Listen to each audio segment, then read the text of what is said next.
let's delve into the requirements for bonding interior metal water pipes when the water service to the residence is plastic, based on the National Electrical Code, or NEC. First, let's define some terms. According to Article 100, a metal underground water pipe is a water pipe that is installed beneath the surface of the ground or in a concrete slab or masonry in direct contact with the earth.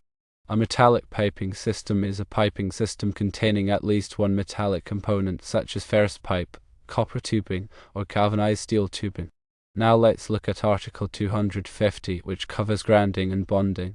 Specifically, 250.104 states that the non-current carrying metal surfaces of a building shall be grounded and bonded to each other.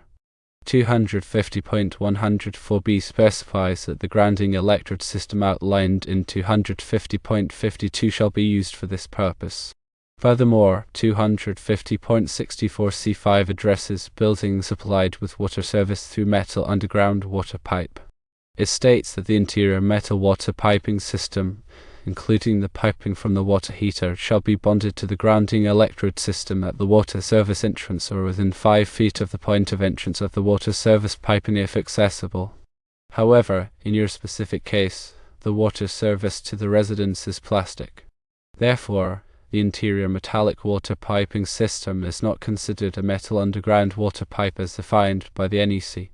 Consequently, the requirement in 250.64c5 does not apply. This means that the bonding of the interior metallic water pipe can be made at a convenient location. While the code allows for flexibility in this situation, it's important to consider best practices for optimal grounding and bonding effectiveness. It is recommended to bond the interior metallic water pipe as close as possible to the point of entrance of the water service piping. This proximity minimizes impedance and provides a more direct path for fault current to return to the source, enhancing the effectiveness of the grounding system. In summary, since the water service is plastic, the 5-foot rule from the water service entrance doesn't apply. You can bond the interior metal water piping at a convenient location.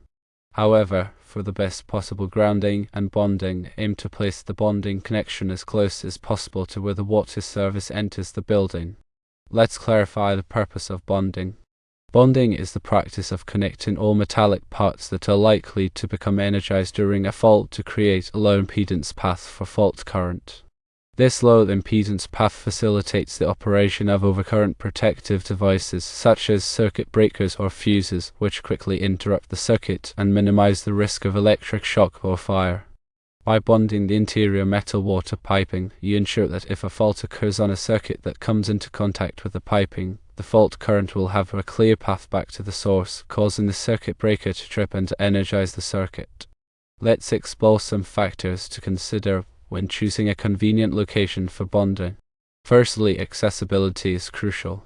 The bonding location should be easily accessible for inspection and maintenance. This allows for periodic checks to ensure the connection remains secure and free from corrosion. Secondly, the proximity to other grounded metal parts can be advantageous. If there are other grounded metal components, such as metal conduits or equipment grounding conductors, nearby, connecting the water pipe to these components can create a more robust grounding network. Thirdly, consider the potential for corrosion. Select a location that is relatively dry and free from corrosive elements to minimize the risk of deterioration of the bonding connection. Fourthly, avoid locations where the bonding conductor could be easily damaged or disconnected. Choose a protected area where the conductor is unlikely to be accidentally bumped, pulled, or cut. Now let's discuss the materials and methods for making the bonding connection. The bonding conductor should be sized according to NEC Table 250.102 cone based on the size of the service entrance conductors. The conductor must be copper, aluminum, or copper-clad aluminum and should be installed in a neat and workmanlike manner. The connection to the water pipe should be made using a listed bonding clamp or lug specifically designed for this purpose. The clamp or lug should be securely fastened to the pipe, ensuring good electrical contact. Before making the connection, clean the surface of the pipe to remove any dirt, rust, or corrosion. This will improve the conductivity of the connection and ensure a reliable bond. After making the connection, protect it from corrosion by applying a suitable corrosion inhibitor. This will help to prevent the connection from deteriorating over time. Here are some additional points to keep in mind. The bonding connection should be made on the street side of the water meter if possible. This ensures that the entire interior water piping system is bonded, including the section upstream of the meter.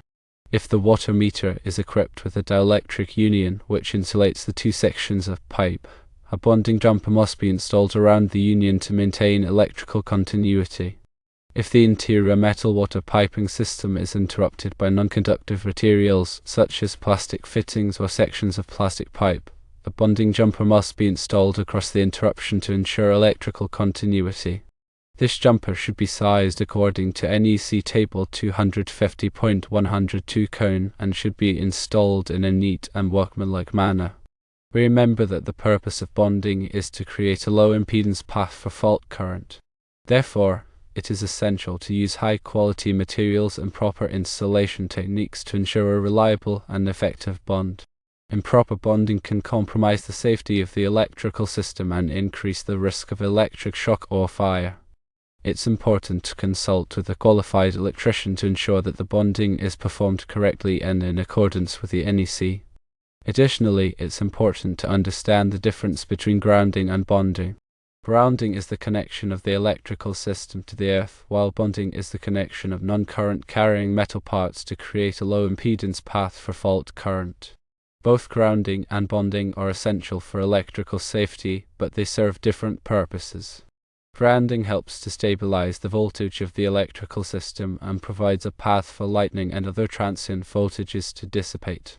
Bonding helps to ensure that all metal parts are at the same electrical potential, minimizing the risk of electric shock. In the context of this scenario, the grounding electrode system, as specified in 250.52, is the primary means of connecting the electrical system to the earth. The bonding of the interior metal water piping is a supplementary measure that enhances the effectiveness of the grounding system and provides additional protection against electric shock. To further elaborate on the NEC references, let's break down each article and section mentioned. Article 100 provides definitions of terms used throughout the code.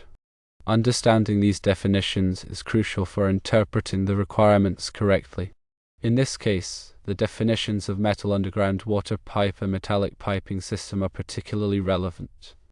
Article 250 covers grounding and bonding requirements.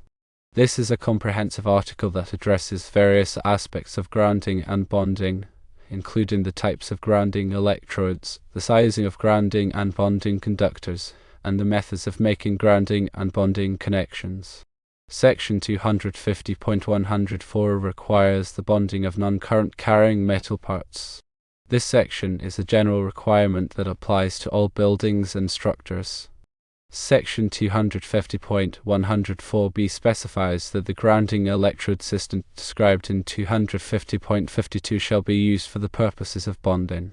This section ensures that the bonding is connected to a recognized grounding electrode, such as a ground rod, a ground ring, or a metal underground water pipe. Section 250.64c5 specifically addresses the bonding of interior metal water piping in buildings supplied with water service through metal underground water pipe. This section is the one that is not applicable in your case because the water service is plastic. By understanding the specific requirements of each article and section, you can ensure that the bonding is performed correctly and in accordance with the NEC. Let's consider some potential scenarios and how the bonding requirements would apply. Scenario 1: the residence has an interior metallic water piping system, a plastic water service, and a supplemental grounding electrode, such as a ground rod. In this scenario, the interior metal water piping should be bonded to the grounding electrode system at a convenient location, as close as possible to the point of entrance of the water service piping. The supplemental grounding electrode provides an additional path for fault current to return to the source, enhancing the effectiveness of the grounding system. Scenario 2: the residence has an interior metallic water piping system, a plastic water service, and no supplemental grounding electrode. In this scenario, the interior metal water piping should still be bonded to the grounding electrode system at a convenient location. However, it may be beneficial to install a supplemental grounding electrode to improve the overall grounding performance. Scenario 3. The residence has an interior metallic water piping system, a plastic water service, and a gas piping system. In this scenario, both the interior metal water piping and the gas piping system should be bonded to the grounding electrode system. This helps to ensure that all metal parts are at the same electrical potential, minimizing the risk of electric shock. It's important to note that the NEC is a minimum standard. Local codes and regulations may have additional requirements that must be followed. Always consult with a qualified electrician and your local building department to ensure that the electrical system is installed in accordance with all applicable codes and regulations. In conclusion, while the 5-foot rule for bonding interior metal water piping does not apply when the water service is plastic, it is still important to bond the piping for electrical safety. By following the recommendations outlined in this discussion, you can ensure that the bonding is performed correctly and that the electrical system is protected against fault currents. Remember to prioritize safety and consult with a qualified electrician if you have any questions or concerns.